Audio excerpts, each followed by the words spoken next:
Aurelio De Nardo. Aurelio, quanto è importante la poesia nel tuo processo creativo?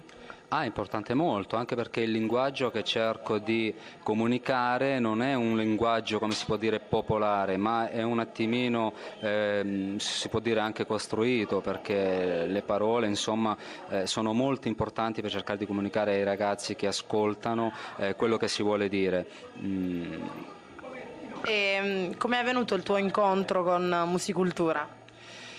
Beh, devo essere onesto, è stato il papà della mia ragazza che venendo in vacanza a Porto Recanati ormai da 20-25 anni sapeva del Musicultura e mi ha spinto all'ultimo giorno di mandare il CD e per fortuna sono arrivati in semifinale, poi vedremo.